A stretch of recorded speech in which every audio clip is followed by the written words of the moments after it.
variety of content than Pac did. But it's Pac a legend though. It's Pac a legend. Oh, they both legends. You can't mention the top 5. You can't mention who the greatest rappers ever and not mention their name. Right. So yeah, all right. We ain't got to do that, but you know. All right. So this is gonna be episode 81, Just Chillin' Podcast. Shit, man, let's do it, man. This movie came out, man. I won't have Mila on, like I said. This damn movie came out last weekend. I was scared to watch it. Coming to America too.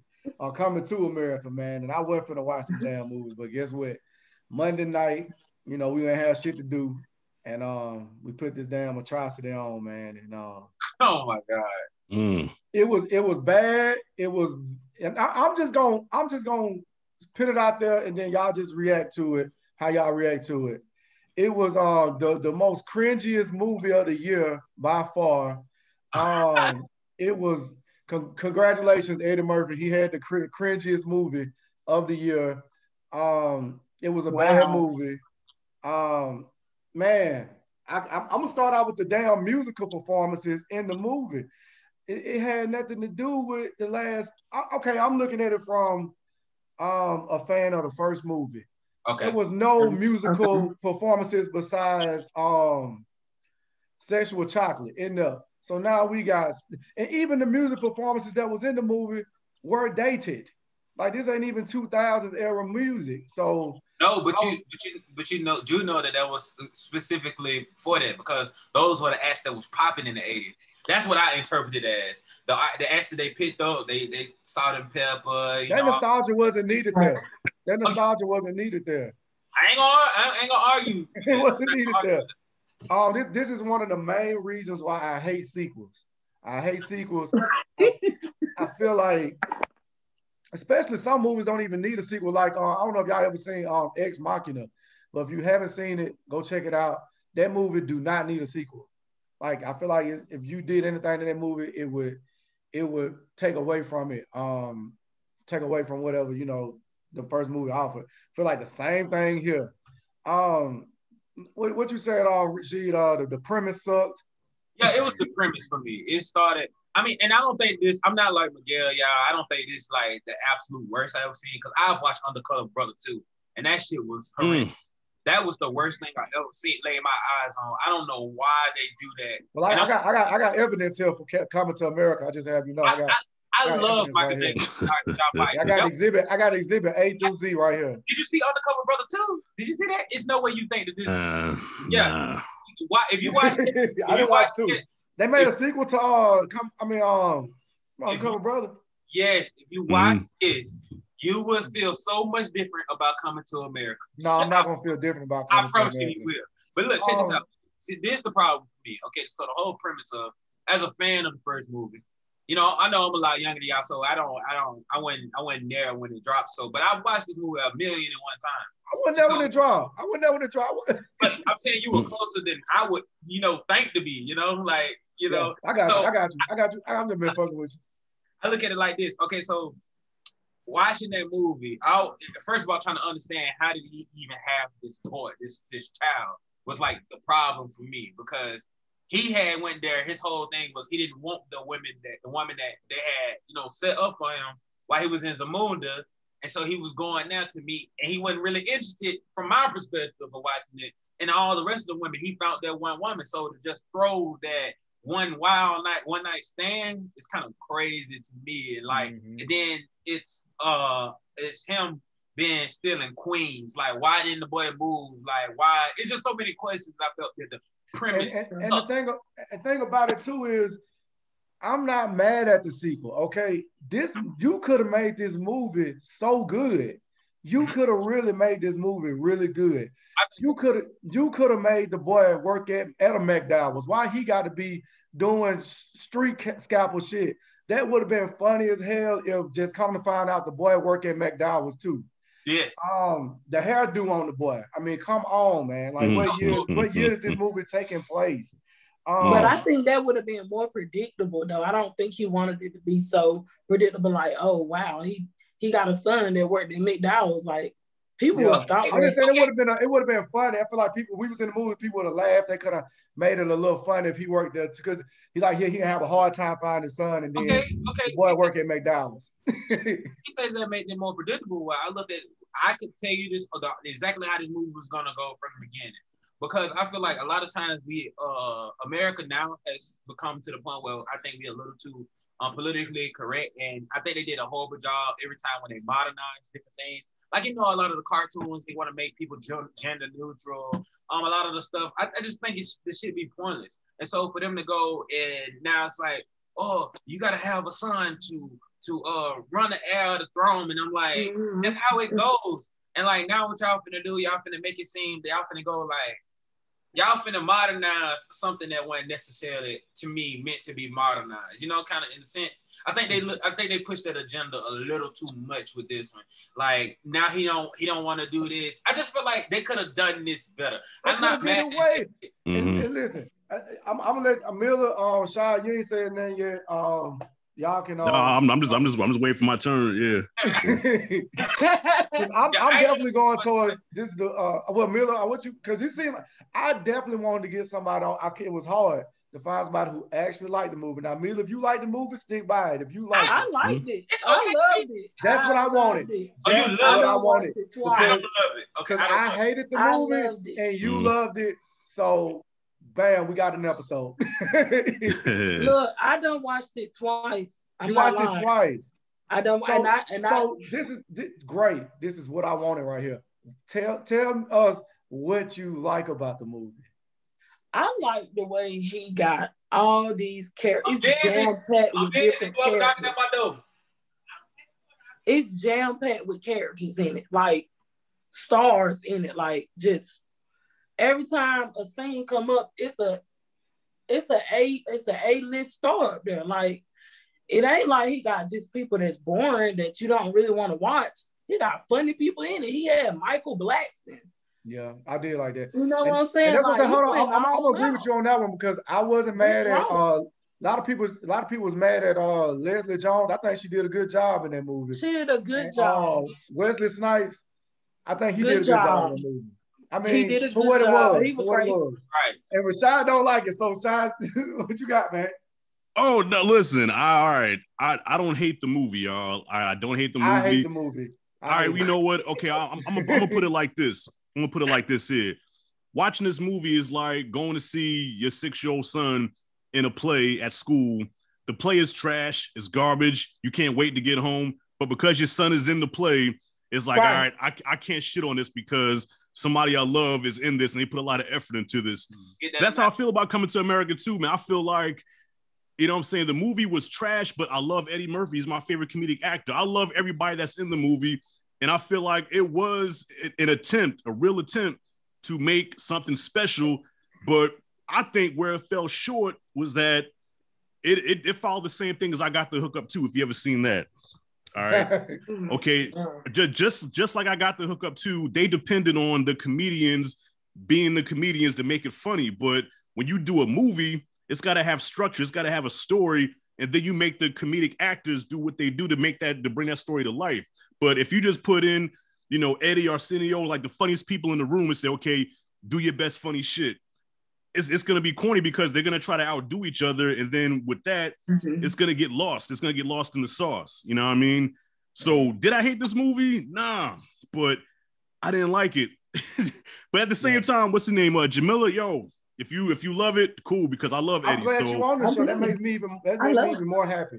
Yeah. Yo, if you dig it, cool. I love Eddie. I want to see this movie win. I want to see Eddie win. But for me personally, I'll never watch this shit again. See, the same reason why he like it is the same reason why I'm not big of a fan of it. It's because when I feel like when you just smack all of these new era people, all of these, you know, comedians, these superstars, I don't think you necessarily focus on creating the best content. You just focus on bringing the biggest names and draw the most attention. Right. And that's what Mila was saying. Yeah, it got the attention. I feel like it lacked. It achieved the goal, but I'm like, at what cost though? Because it is the #1 streaming movie on Amazon Prime right now. It should. It should. But like you said, there's so many high profile names in there. I mean, if you want to talk about everybody who's in the movie, I wish Rick Ross would have had more lines in this movie. You say that, but I don't. Timmy. I love him, and I don't. I wish the character that wrote Timmy did. Who he was? What you call the son? Wesley Snipes' son. I wish that he actually was, a character, some significance. You know what I'm saying? Like he didn't get this because number one, I know he's such a great actor, and I know that he would have embodied something, dope. I think he could have made that whole scene dope. Even Tiana Taylor's character, even though she was kind of mimicking what the lady did before, in the first one, kind of in a sense, but. It's just those type of stars that I know can make a difference in a movie if they was able to have more and they didn't focus on making it just so star-studded. But though if they would have used those stars and impacted, it would have been a little better than me. Like honestly, I don't know. I'm in the middle, like I said. Look, I feel like somewhere in there was a good story to be told. Like my personal favorite scene was in the beginning where the bastard son was going for the job interview. And he had to check that white dude, because how white motherfuckers always gotta be like, hey, let me guess, you didn't have a father in the home and all that. And he checked him, and I'm like, and I'm like, yo, how come he couldn't be like that for the whole movie? It's like he had a moment where he checked the white dude. I'm like, okay, I'm gonna like this guy, but then for the rest of the movie, he became a buffoon. I thought he was a buffoon when I seen his head, man. I ain't gonna lie. The hair. Yeah, I don't know, man. I mean, if you wanted to get, it was too much going on with his hair. You want to get, like you said, a lot of high name celebrities and stuff like that. You could have made Kevin Hart's son or whatever, and you could have made another movie off of this. But I don't know who the boy is. Never seen him before. I didn't know he was a rapper. He's a rapper in real life? I don't know. He rapped in the movie, man. I don't know why he did that. It was cringy. It was cringy, man. Cringy, very cringy. Very now, cringy. I will say I did not like him as the son. I did feel the same thing you felt about Kevin Hart. I felt like Kevin Hart would have played that role way better. Yeah. Way and better. It would have made sense. It would have been a passing of the torch because Kevin Hart is this era's Eddie Murphy, for lack of better. Right now. That would have been a nice pay. Then you could have made so much more money off of Coming to America. This is just one money grab to me right here. I mean, like I said, it could have been good though. And like I said, you did like it. Man, yeah, I don't know, man. Sexual Chocolate, I feel like they should have played. I feel like they should have sung the same song from the first movie. I'm just such a big fan of the first movie. Like if you do it, damn, that boy good. Yeah, that's the song that I feel like because the first time he did the Whitney Houston song, everybody was quiet. But it felt like a celebratory moment. And I guess it was. I guess they're not making no more after this. But Eddie said has plans for a third Coming to America. Oh no. Well, wait a minute, but hold on. But I'm not opposed to it. You know why I'm not opposed to it? Because being that this one was a misfire, I think a third movie is necessary to make up for what happened with two. My personal opinion. I do have. I mean, as a creator for myself, I do have a problem with this era. It's my generation that we have came to the point where we don't necessarily create too much. We are recreating. And I do think it's time to tell new stories. How many times we're gonna tell these different, I love Coming to America, but can we make a new thing? You know what I'm saying? Even the superheroes, it's like we taking a generic superhero and then smacking black on them. Or we taking a generic superhero, just some Ant-Man or some shit like that, and smacking gay on them. Can we make new superheroes, you know what I'm saying, that, create a whole new thing? I'm tired of seeing all these recreates of something. Like, sometimes we need to stop touching, stop touching things. Now, I wasn't opposed to Coming to America. I made everybody in the house come and sit down and watch it. But, I don't know. I see what you mean. Yeah, like just new stories. Just not. I said we get a lot of repackaged shit year from year. Yes. Yeah. I agree on that. I agree because it makes money though. You gotta think about it too. They said if I just put out a new Matrix, I think it's another Matrix coming out. They know original people gonna come get it, and they know new fans gonna come to it. So they just it's all see how fast I can make $1 million basically. Okay, but see what are you gonna do with the Matrix? I've watched all the Matrix, and I'm trying to see. They're gonna tell the same look, bro. They're gonna tell the same story over again, and it's still gonna make money. And still gonna make. They probably copy and paste that shit. They probably copy and paste it. I mean, but then again, I look at it like who could be cooler than Kenny Reeves? Like this is what I'm trying to see. Like who could be cooler? And see, and Yeah, my he problem probably is, do it again. Yeah, no, they cast him. Yeah, he's doing him and the girl Trinity, both of them coming back. okay, that's dope. I mean, I'm definitely gonna watch it, but I hope Yeah. they don't get to the point where they too modernized, like they do everything. Another problem I had with this movie, man, was the original. Like I said, I'm a big fan of the original Coming to America. The first one was awesome to me because it took place. I'd never been to New York before. The majority of the first movie took place in New York, and I felt like with the subways, the restaurant, they captured what it was like to be in New York at that time in that year. You know what I'm saying? I feel like they captured a lot of organic essence there.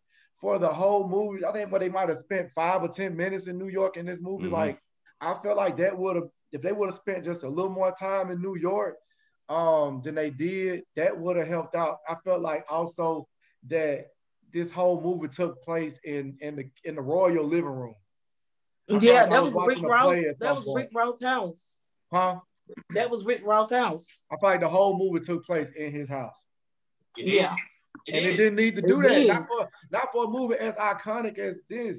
You got to go out to at least a couple locations. One of the biggest problems that was so noticeable that I sat in the front row is for us in the front row. I'm like, damn, y'all. I was like, why the wife ain't spoke yet?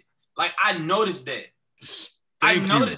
Thank you. Why hasn't she said a line? Like, he went the whole movie, the whole first movie.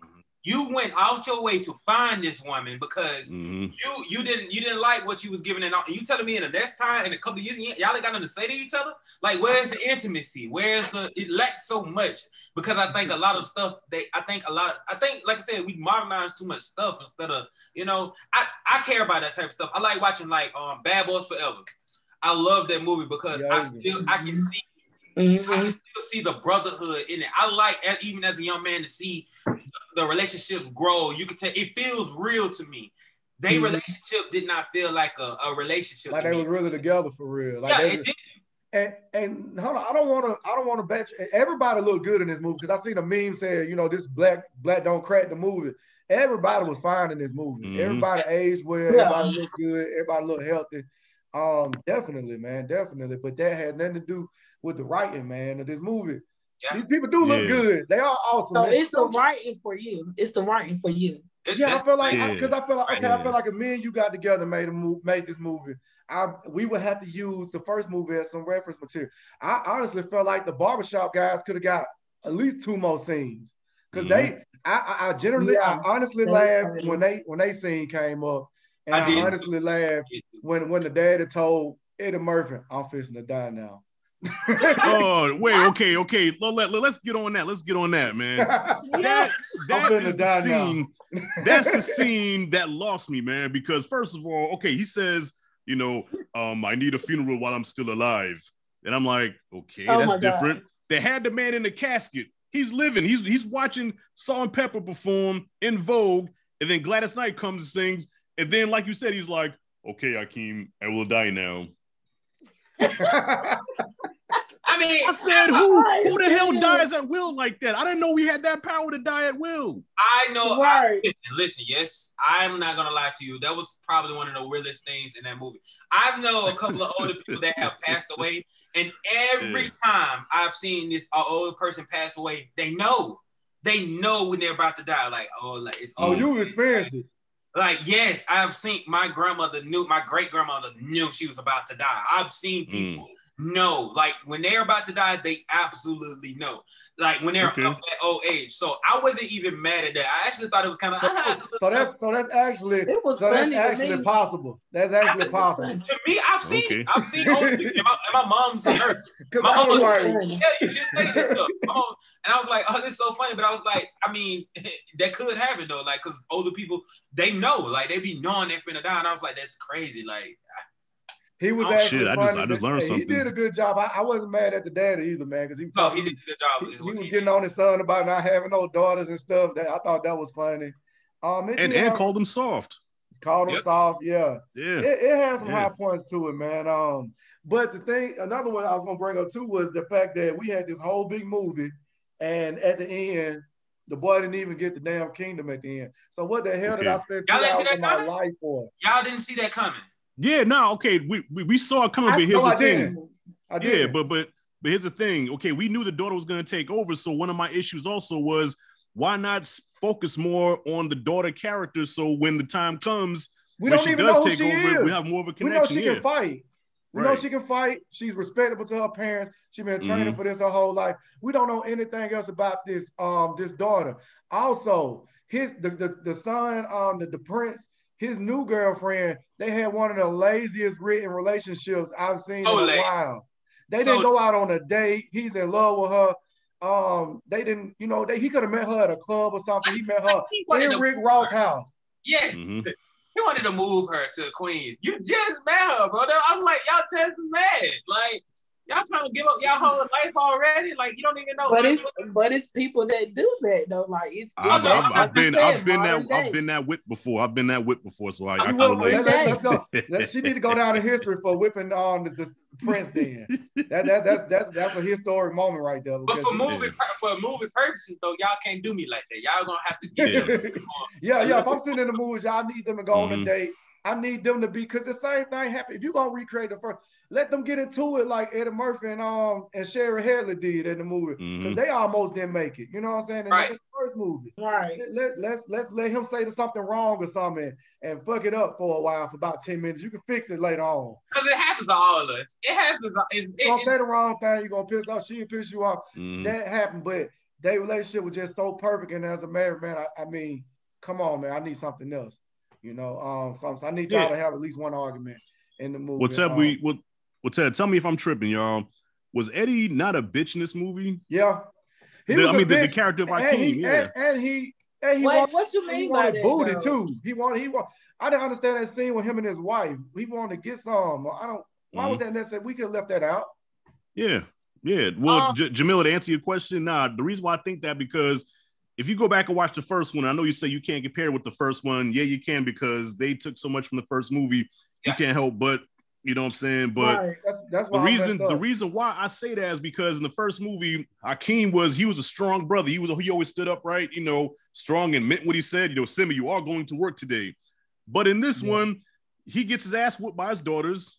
All right. His wife punks him. He got his ass whooped though. Hold on. He always got his ass whooped. He got his ass whooped in the first one. Simmy was tapping that ass. Simmy was in the whooping his ass when they whooped the sticks. When they had the sticks. Eddie whooped him in the first movie. Yeah, go back and watch that again. It took him a minute to get a hold to it. Yeah, listen, he whooped Arsenio and he whooped Samuel L. Jackson. He Jackson ass. He definitely whooped his ass. Yeah. In this movie, he got punked by his daughters. He got punked by his wife.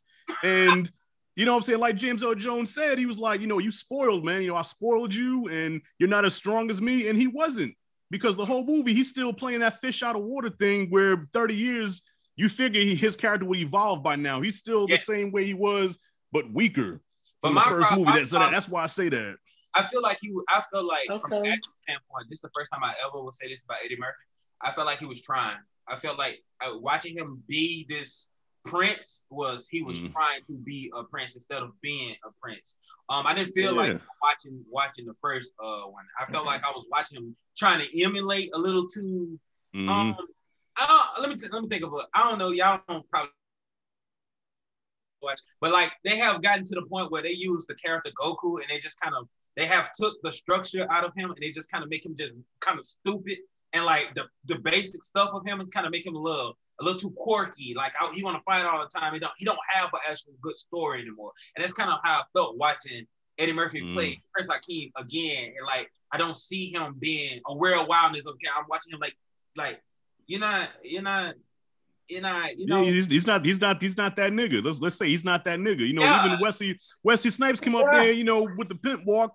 And punked him. You know what I'm saying? He wasn't mad at Wesley Snipes part, man. He killed it, man. He was the best part of the movie. I like Wesley Snipes. Y'all gonna basically hear me say I like a lot of it because I love the movie.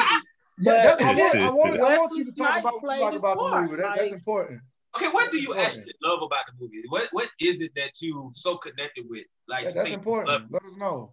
Music. I love music anyway. Okay. So I felt like, okay, he got Salt and Pepper here, he got Info here. Like I love music. And the more I hear us talk about this, it made me understand what y'all was saying, like the music from the time and at his funeral, like it makes sense that had those people. But me initially, Watching it, I didn't get that part, but talking to y'all, it made me understand that. Yeah, and it's got comedy in it too. Like I laughed in it. Like I didn't laugh out like stomach hurt and laugh, but I laughed. Like I enjoyed it. I don't know. No. That's your opinion. Yeah, Let me ask you this: is there something that you did not like about it? I didn't like the son. I didn't like who they picked for the son. And I if thought she the loves the son should have movie and been didn't like Kevin the Hart. son, we got to recast the son. And I'm glad that Rick Ross only had the part that he had because Rick Ross can't act to me. But listen, yo, he had that accent down though. He did have the African accent down. I think him and Wesley pulled the accent off way better than Eddie and Arsenio. And I love Rick Ross. I've always loved Rick Ross. So I ain't hate. I'm not hating. I ain't never seen him in another movie before. Have I? I don't think so. I ain't never seen Rick Ross act before. Have I ever seen? He wasn't in Django. They just play his song like it was in Django. That's my shit. We can talk about Django. That's my movie. Don't get me started because I can quote the whole KKK scene. Jamila, I can't fault you for that though. You know, I'm probably one of the few people on this earth that like Norbit. So I can't fault you for liking. Norbit is what you call funny. It's not. It's not. It's not many movies that is actually funny. Norbit is funny from the beginning to the end. Yeah, it's a dumb movie. You got the right comedians in there too. Yes. To make the most out of each thing. I feel the same way about Welcome Home, Roscoe Jenkins. I don't know if y'all like that movie, but I feel like that life also is funny from beginning to the end. Like, you know what I want to see in this movie? Marlon. I wanted them to pick Marlon in the movie. Marlon would have made me laugh. Marlon made me laugh at Norbit. If him and Eddie Murphy could have got up again and made him an African character or something, he would have killed it. Marlon would have killed it. I wouldn't like it. Well, I'm gonna tell you why, because I already feel like this movie was already corny.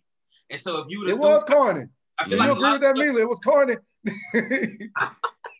I feel like a lot of stuff they do is a lot of corn and cheese in this movie, man. It's very cheesy. I like Marlon, but I feel like a lot of stuff that he do is kind of like it's a little over the top. Like when he just, Marlon's hilarious, man. Yeah, but he has his moments. He has his moments. He the baby brother though, man. You know. Yeah, but I don't like his stand up. But I do love him in movies. I like him in movies, but I'm not a fan of his stand up. I'm not. Yeah. Well, you know what, and the key to a comedy is to make you laugh. You know what I mean? And this movie did not make me laugh. And I think the reason why the movie didn't make me laugh is because they just recycled all the jokes from the first movie. You know what I mean? I can't tell you how many times I saw the first Coming to America. So when I hear these jokes now in the new movie, I'm like, I've heard this before. Like they're repeating all the same tropes, all the same shit from the first movie, and I didn't laugh. And if you're gonna do that, okay, Jerry Curl was the style back then. And she, I love you to death. I think dreads is the new Jerry Curl.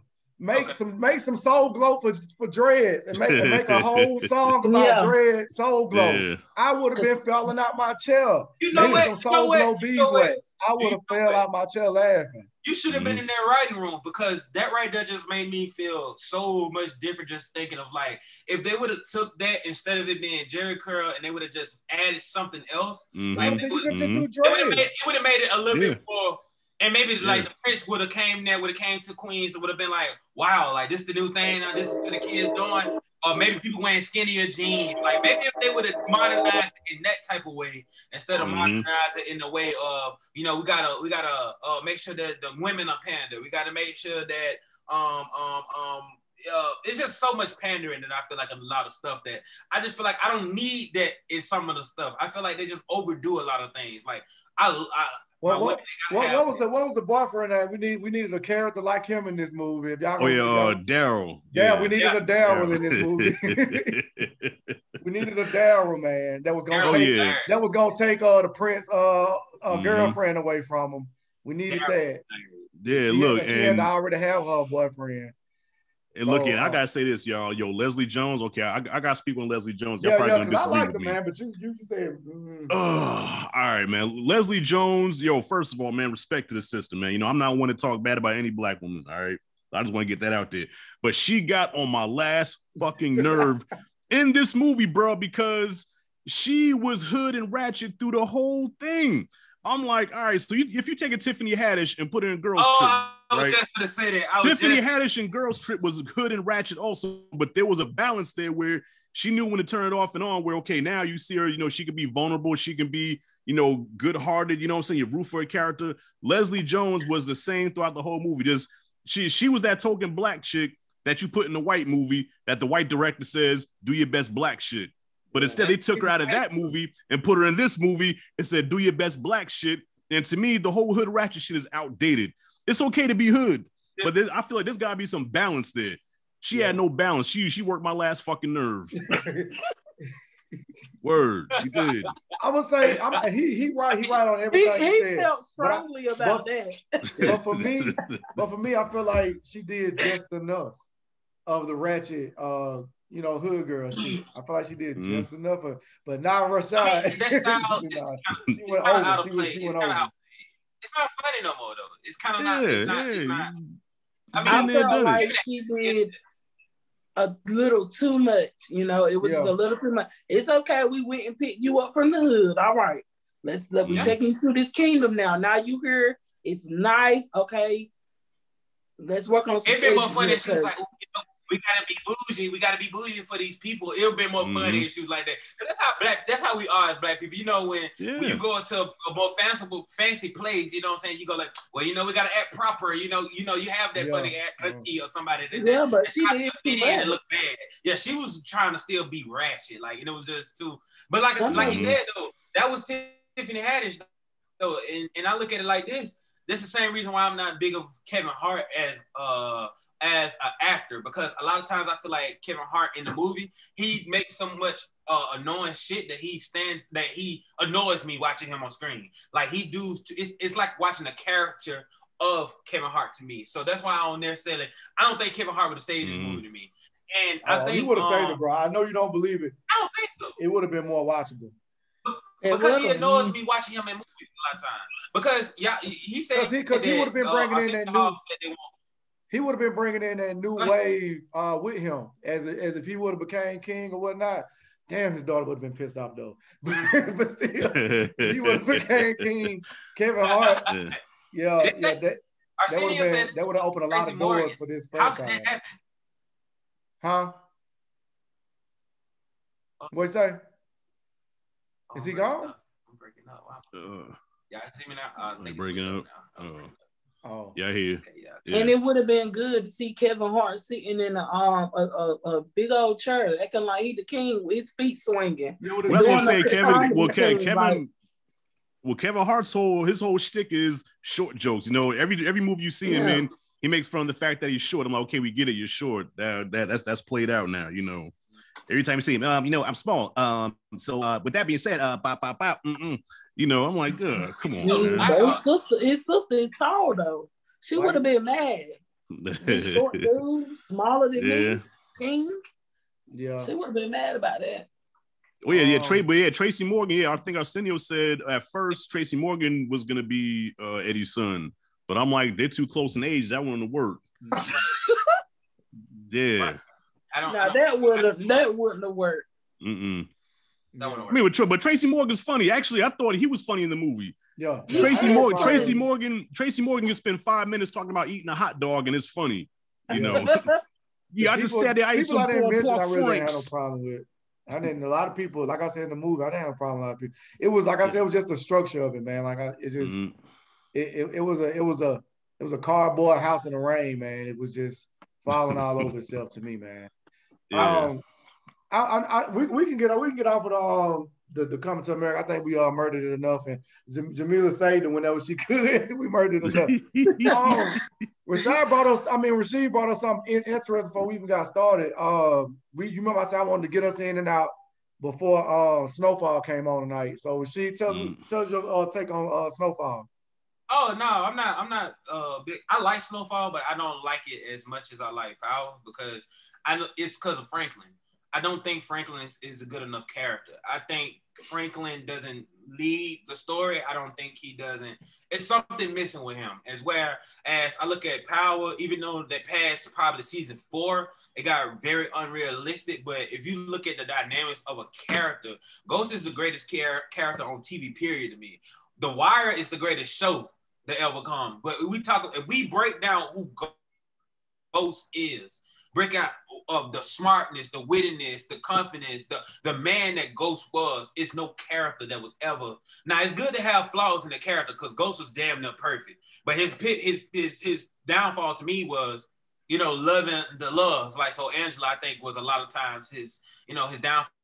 And I think Tasha was his downfall, and I think Tommy was his downfall. It was more so people than his actual personality traits a lot of times. I think but I don't. Franklin doesn't move the needle to me. It's something about that character that just don't click. He's just soft. Like it's like watching one of my younger cousins that's like not street at all. It's like the sweetest little nature loving boy, like sell drugs. Like that's, to me, that's what it's like. I just don't move the needle.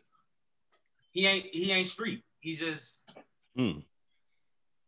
So what you? I see you make a couple faces, Rashad. So how you feel about? You must be a fan. You must be a big fan so far. I like Snowfall, but I don't like. His character is just not strong enough for me. It's not. I think he's a pioneer, man. I think the character, he's a pioneer. How so? In this show, he breaking new ground. You know, they never seen crack before. You got to really think about that.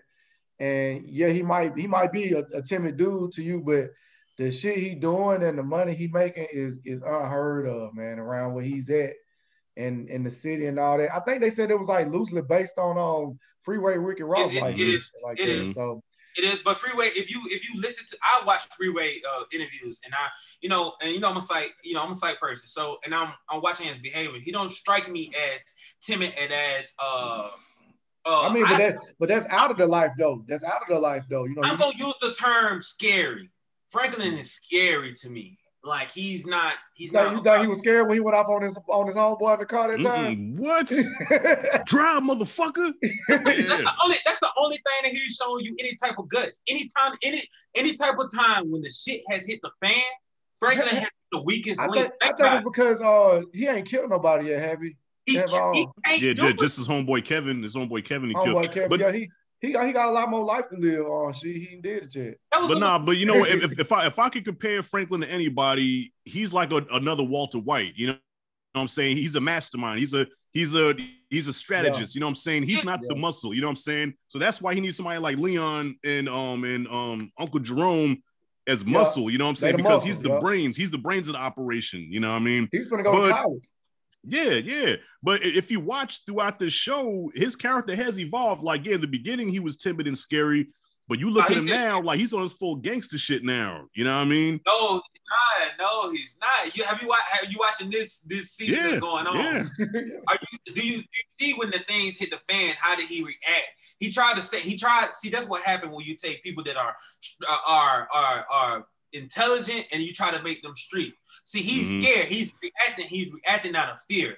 This whole thing, what he was doing, he was trying to avoid him getting his ass killed. So he tried to sabotage the whole thing because he's smart. He all of this, but it's something about you also have to have that street smarts and that willingness to go take it there. And he don't have the willingness to take it there because the dude should have been dead. I think his name's Scully or something like that. He should have been dead, but he don't have the guts to do that. He don't have the guts to do it. He can't take it there. Like the dude that was in the first season that raped that dude, that's the most gangster dude everything I ever seen. I could never, ever.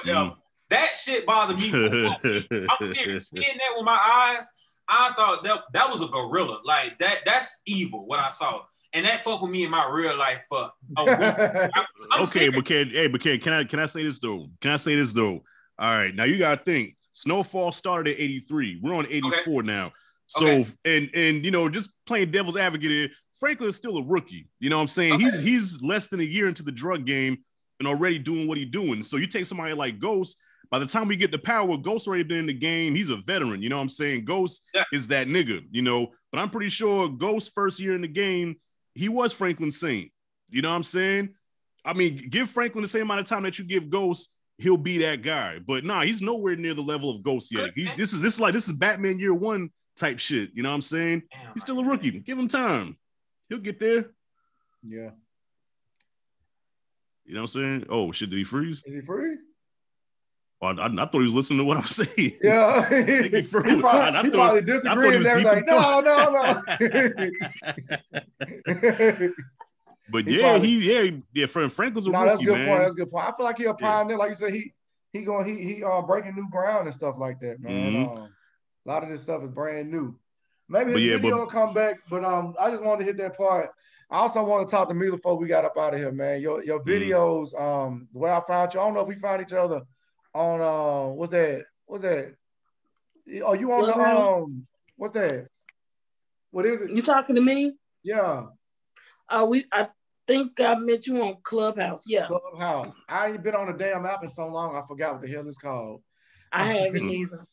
But yeah, we found each other on there, and you've been doing a lot of workout videos and stuff like that. I just find it inspirational. Just Mhm. want tell us a little bit about yourself and your the reason you started doing a video because I ain't worked out in a couple of weeks, and I see you in the gym working out. It made me want to fucking go do it, but I still ain't got my damn ass up there and did it yet. I'm So, on 6 days now. huh? I'm on 6 days a week now. You don't see 6 days a week. So I just want nice. you to kind of tell us where all this started from and what's your goal as far as all this goes. Because you posting the videos with it, you taking us on the journey with you. I feel like I'm with you, even though I'm my lazy ass sitting on the chair watching and ain't working out like I should.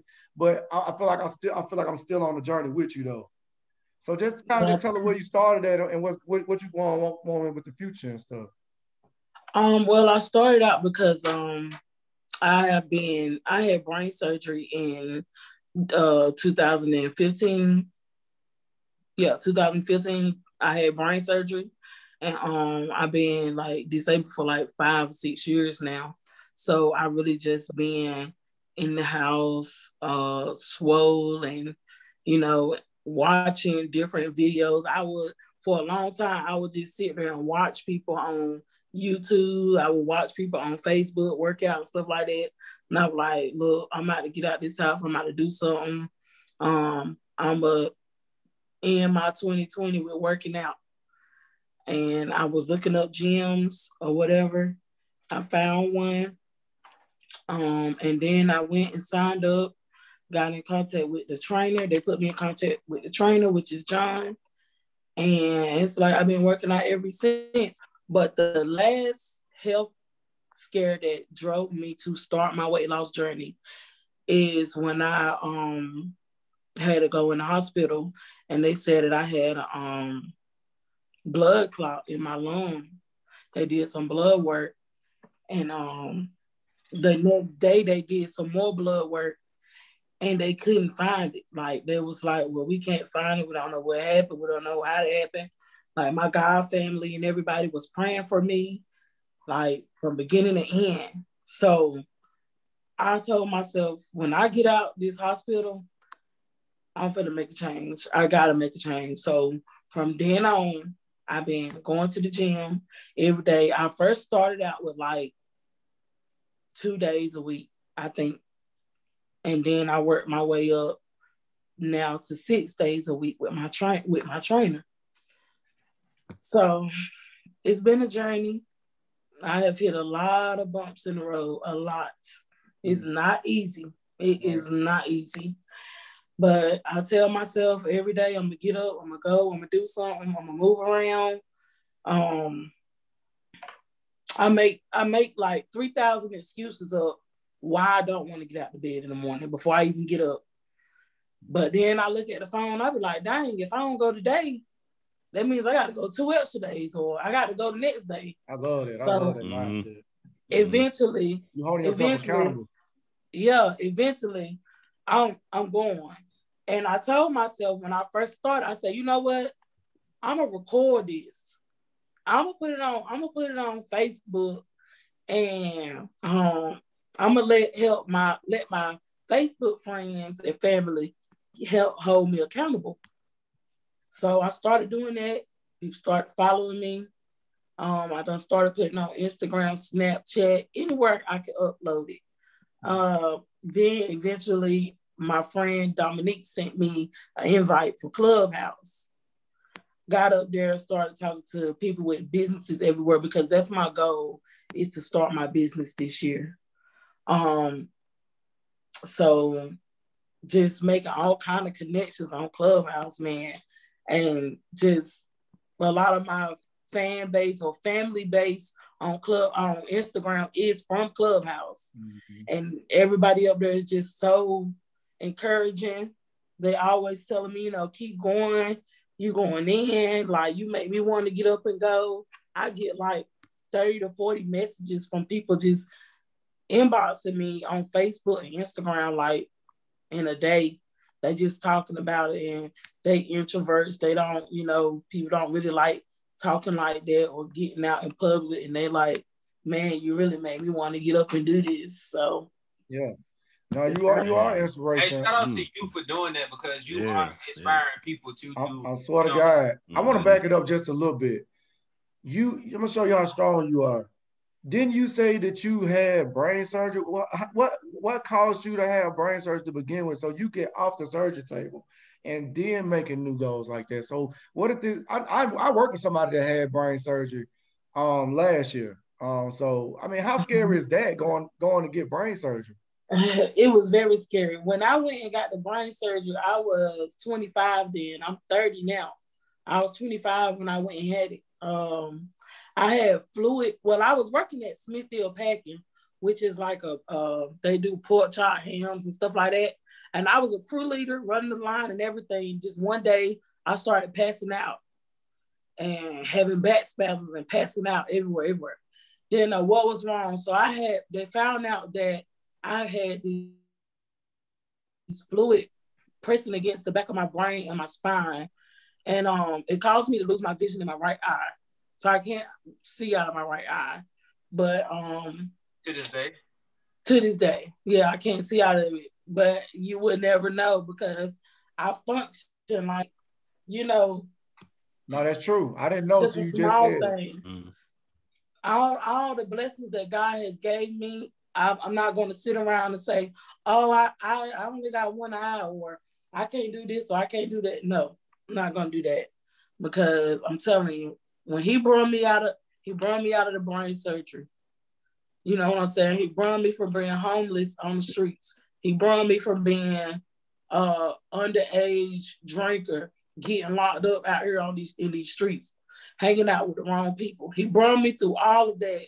So why would I waste my life and waste my time, wasting the time that he's still giving me? So that's just a lot of where my grind and push come from. Do you have any do you have anybody that inspires you? Because you're inspiring people. You inspire me. Pretty sure you inspire people in this episode right here. You got, who inspires you? Who do you say, man, this person getting up working out, I'm finna do it? Who gets you going? Dang, who is it? You get it from yourself. I want to say I've watched a lot of episodes of My 600-Pound Life. I'm not gonna lie. I watched a lot of those episodes, and I actually was going to get the surgery done, but it never worked out. It always failed. But just seeing them go from the biggest sizes, like the size that I was, or almost getting to 600 pounds, being up there, just seeing them go through that and getting up and moving and keeping the weight off, following people's stories, that's what encouraged me. Okay. That's the type of things that encourage me. I got tired of watching people succeed and not seeing myself succeed. Okay. Hell yeah. I like that. Y'all got any questions? I mean, I can come up with some more, but y'all got anything? Well, Jamil, I just want to say, man, that's some powerful stuff right there. I'm happy to have you. You know what I'm saying? I feel like such.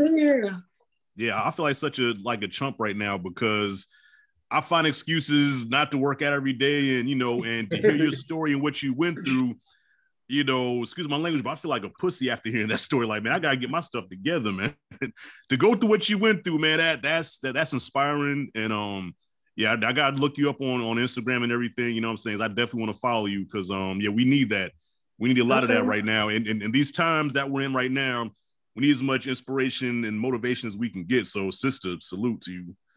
Thank you. I'm glad I could be some inspiration for you. Like I said, I'm on Instagram, Facebook, Snapchat, all of it. I upload videos. Sometimes I do inspirational videos. Like, I'm always uploading my workout videos. So All right. Shees, you got something? He done froze again. Oh, I thought it. Look, I'll be taking you over there deep in thought, man. Hey, Shees. Me too. Shees. No, I'm here.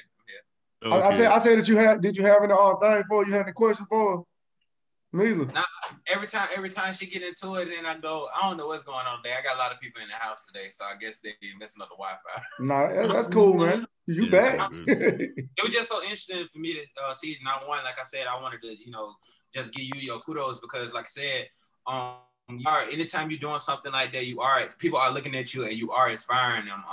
Because like you said, it is a lot of people that is timid, and there's a lot of people that they're introvert and they don't really really know how to step out. And you looking at you would be go like, you know what she did today. I feel like I'm in the same position that I can get up and I can do something today. So, and trust me, I understand about having a weight problem because myself, like I need to get off my fat ass and lose some weight. You know what I'm saying? So it's just a simple fact that like the fact that you acknowledge, I got these health issues, or I've been going through this. I'm gonna find a reason to get. That's why I tell people a lot of times. I have a lot of people that be like unhappy and stuff about different stuff. So I'll be like, you know what? You need to wake up every morning and you need to find a reason to be happy. So you find a reason to get up and go to the gym.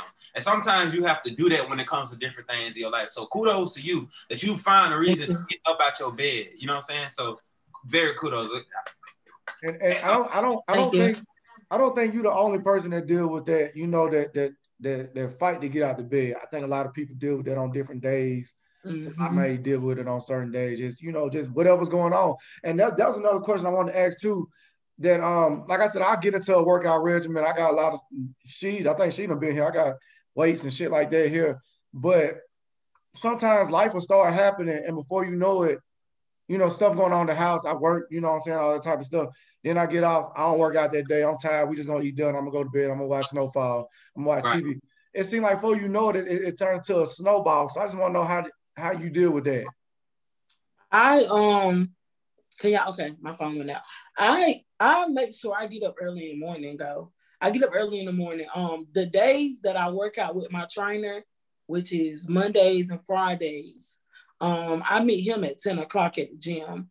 But the other days that I go by myself, I make sure I'm at the gym by 11 or 12 o'clock. And I made it a habit. It's in my everyday journey. Like I make it a habit. Everybody else get up, they go to work early in the morning. I get up, I go to the gym. Mm-hmm. So I just make it a habit. All right. So quick tips before we get up out of here. Have you made any drastic change to your diet or anything like that you can, say, hey, this worked for me or this might work for you? Any tips like that as far as, I stopped drinking sodas type shit, anything like that? I have been quit drinking sodas. So it really wasn't no thing for me to just drink water. I think she don't even drink sodas.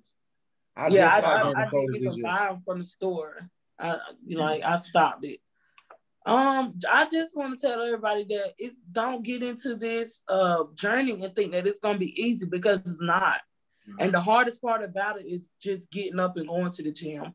That's the hardest part, because you're not going to go to the gym and say, well, I'm just sit around, because everybody's going to be doing something. You're going to be like, well, hey, I'm finna get in and work out too. So the hardest part is getting up out of your bed and making it there. Mm-hmm. When you make it there, you can do it. It's the same thing. I say the same thing about work. I say, if I can get there and just clock in, I done made it. I done did. Don't ask me to do shit else. Don't ask me to do shit else. I got up out my bed. I got in my car, drove to this damn place, and don't ask me to do shit. I gotta take that same mantra and put it in the gym.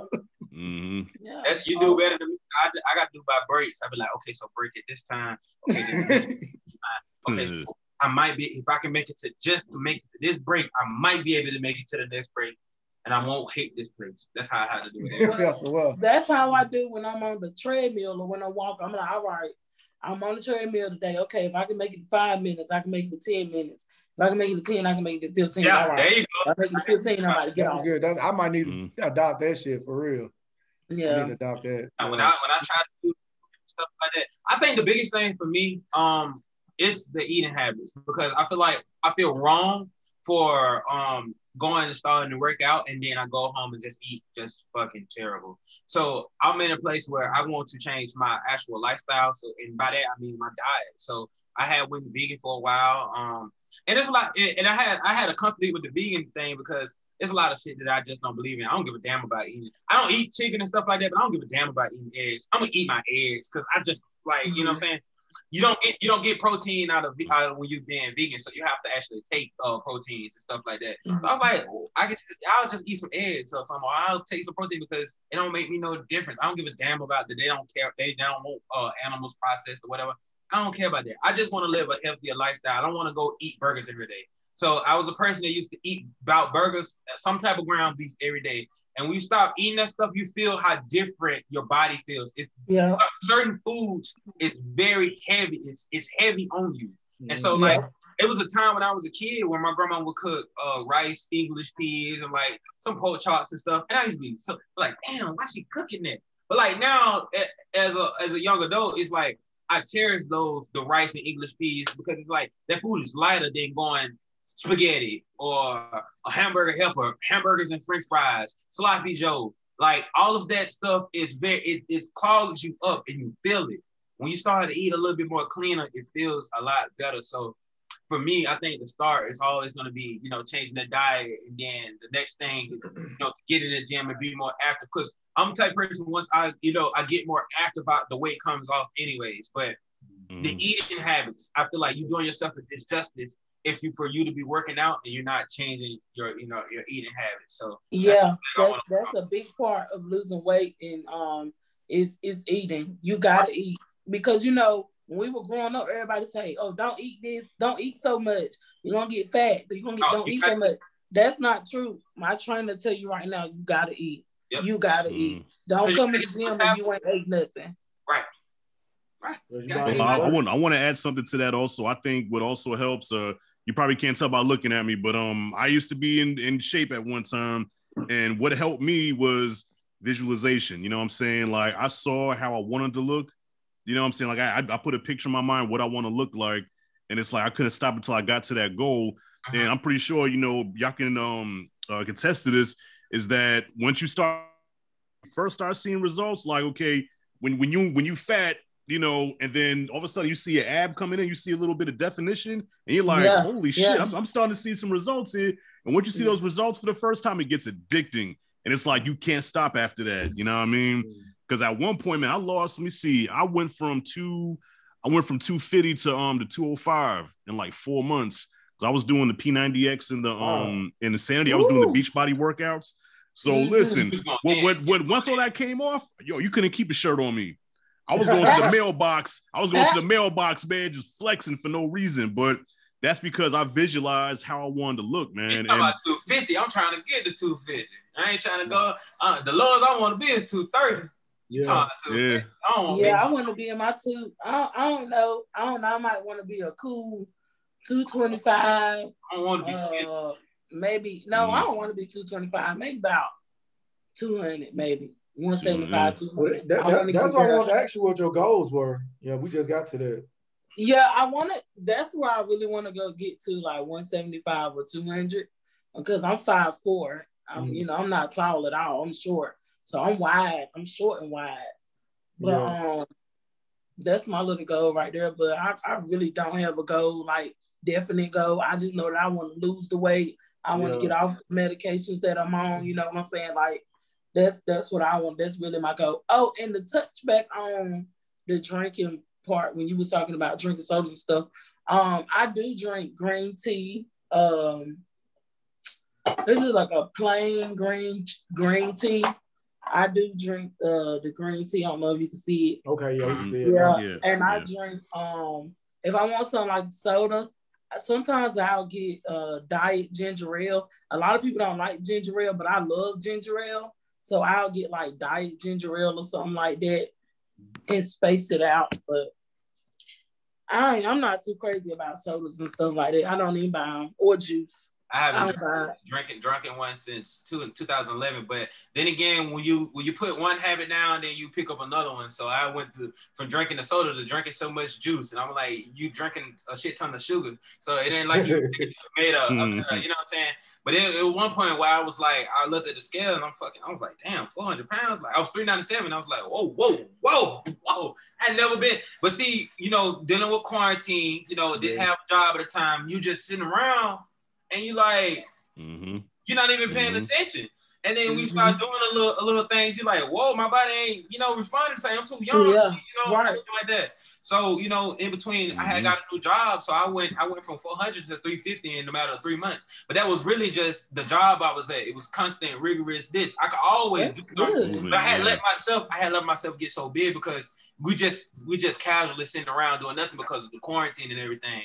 And so you start to notice your body can't do the same things at different weights. I wear my weight very well. A lot of people would never be able to even think that I was even that type of weight at the time, but I was. So like that was like my motivation. Like the number was fucking like looking at the scales like, hey bro, like what you got going on? Like you know you need to get it together. But like that I've been big all my life. Like I've been a big girl all my life. Like I've never been small. But I've always been I've always had energy. Like when it came to dance contests, dancing, I've always won them. I've always been flexible. I've always been able to do a split, you know. Right. That wasn't a problem for me. It just went a point when I started getting sick, you know what I'm saying? So it ain't worth it. What is your opinion on like detoxes and stuff like that? I know a lot of people been taking detoxes this year. Well, I did meet a lady on Clubhouse, and she sent me some of her total life changes things, like 2 packets of the teas. And I drank them too, and it detoxed. But I mean, I don't know. Really, I mean, if it works, do it. You know what I'm saying? If it works, do it. I'm not a health expert. I wouldn't tell somebody not to do it, you know, because if I found something to help me out, I'm gonna use it. Absolutely. I'm gonna use it. If I don't have to get surgery, I'm gonna use it. I believe the body needs detox. And like she a person that drinks green tea, I think that's perfect. You know, I just seen a couple of Dr. Sabi clips and how he talk about he went on what it was, I want to say 3 weeks, 3 months or something like that of nothing but tea. I think that's a little extreme, but that shows you that if he was able to do that and maintain his health, that the body don't really need a lot of the stuff that we think it needs. But however, we do need to make sure that we are, you know, at least putting enough in, you know, enough nutrients and stuff. And I ain't no expert in that. But I'm just saying that we do need to make sure that, because a lot of people think if I don't eat as much, or if I don't do this, or I don't do that, that I will be better. But no, what you're doing, you slow down your metabolism, and your body's not functioning as it should. So I do know that much. I ain't no expert on that. Well, I want. Did you have something you want to say, Shad? Oh no! Well, I tell you what's been a game changer for me, real quick, is juicing. I invested in a juicer. Yeah, so twice a day. So first thing I drink when I get up in the morning, I do a combination of celery, spinach, ginger, and an apple just to give it some taste. And I add a little bit of water to that. I drink that first thing in the morning, and then I'm good till like I get up around like 8 o'clock. I'm good till about 12. Okay. You know what I'm saying? And then later on in the evening time, I'll juice 2 pears and 2 apples because the pears help you digest. So all the stuff made throughout the day, you know what I'm saying, that it'll flush you out. I gotta eat them whole. I love them. Yeah. No, but I mean, but juicing has been a game changer, man. Like I noticed since I've been juicing, I don't have to eat as much. Only time I eat a lot is if I'm drinking tequila on the weekends. Then it's like, you know, I don't fucked up. Wanting to take shots, y'all, but yeah, there's no need because I weigh in every Friday, and I did try it once while I was on this journey, and I gained some weight. I was like, oh no, so. Oh yeah, that's my downfall. Like tequila's my downfall, man. Tequila's my downfall. I ain't gonna lie. And tequila is the healthiest liquor. Yeah. Mm-hmm. Man, but I recommend juicing, man. Juicing is a game changer. I've seen a lot on it recently. I'm gonna have to look that up. Mm-hmm. a lot of people been talking about it for I want to say the last 3 years, about since 2018. A lot of people have been. I hear a lot of in the north, like a lot of New Yorkers and things that be talking about juicing. So it's something that I've seen videos of recently that I've thought about, like buying me a juicer and like doing it. I was like, I don't know. Like, I don't. My thing is, because I'm young, like I am. I ain't gonna lie to y'all. I ain't no big of a cooker. So like, for me to just sit up and prep everything, it's kind of like asking me to do a lot. Me too. Well, I don't meal prep either. Like sometimes I may cook a big meal at the beginning of the week. Not a big meal. I might cook like a pan of meat, and then like I'll maybe when I come in from the gym, cook up some spinach, warm up that piece of meat. You know, warm up some yams or something like that. But that's only to get my numbers in because he got me on the food log. Like I logged my food in, and he can see it. He can keep track of it. And but I don't cook all the time. I don't be preparing a whole lot of meals either. Yeah. I do shakes too. I do protein shakes in the morning. I just want to say, like, the food, if the food was a universe, it is so vast and so big. Like this, like it is so. I say that to say, like, it is just so easy for us to eat wrong. You know what I'm saying? Like, if you want to eat wrong, if you want to eat bad, you want to eat. They got a 99-cent menu right there for you. Like, and I feel like this.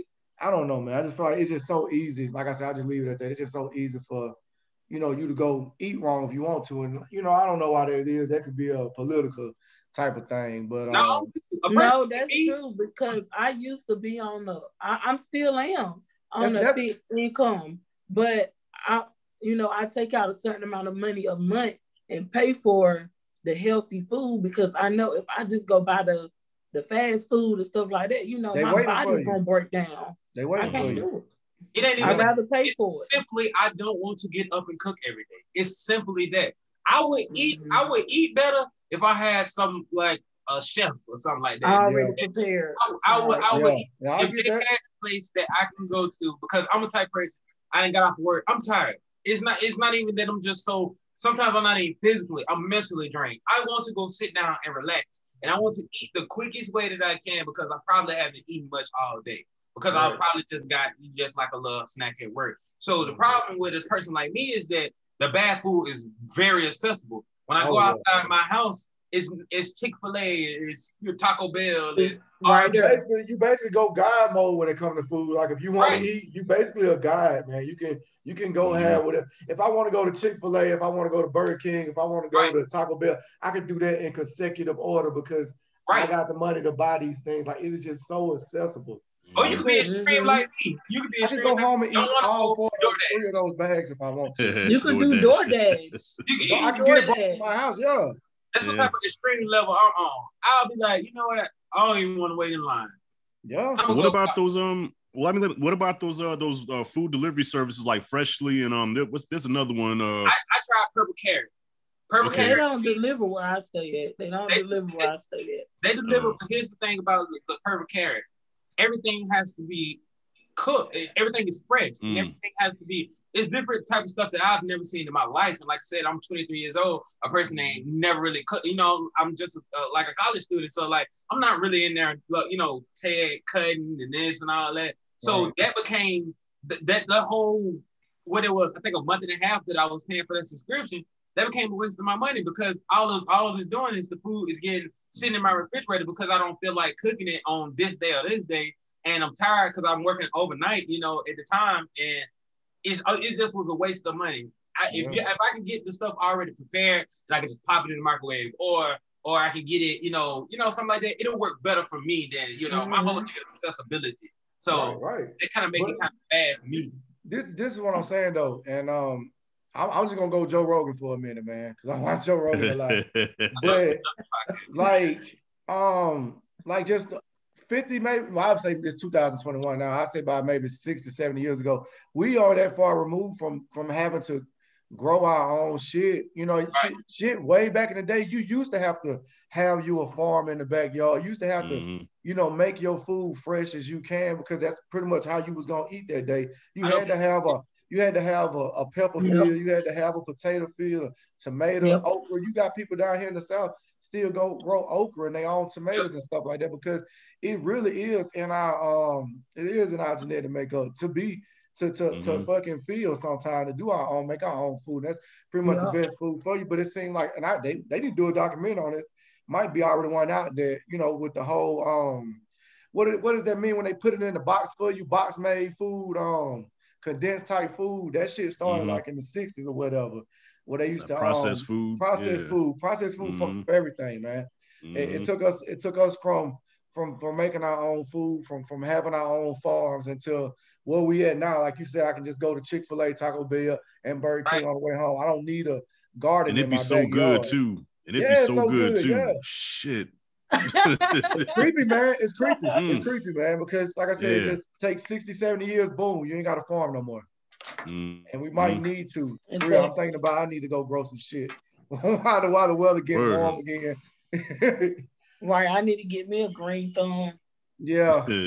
Oh, I think Rasheed gone one last time. Oh, I'm here. Oh, just like when you froze that time. Right, we did.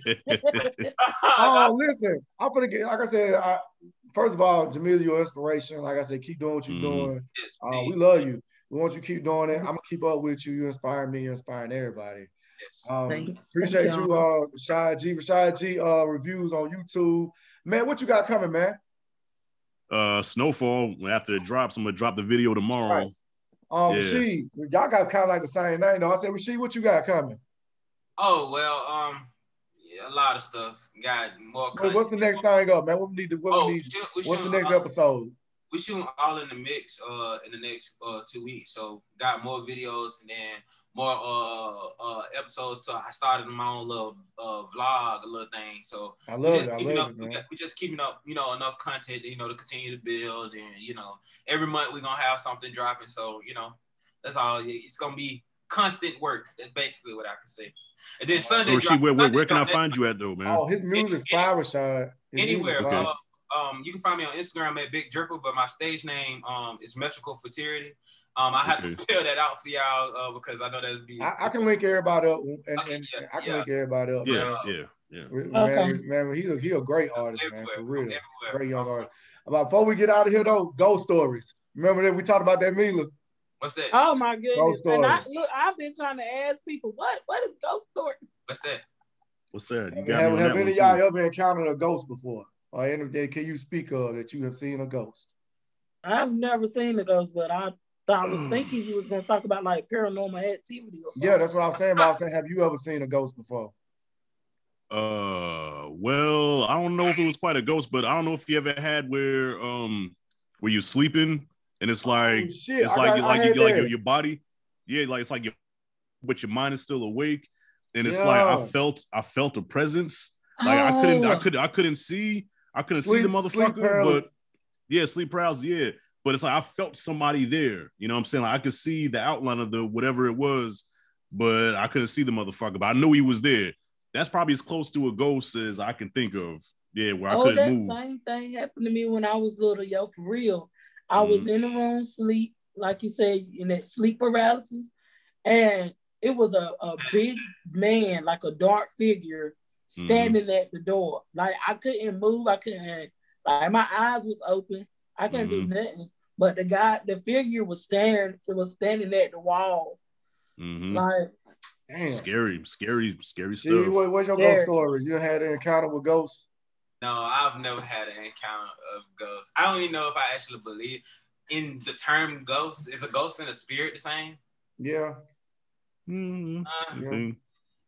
believe you encountered some spirits before. I know I seen a shadow. You know what this shit really boy. I think energy too. Energy, you can feel bad energy, good energy. Yeah, that's what I was saying.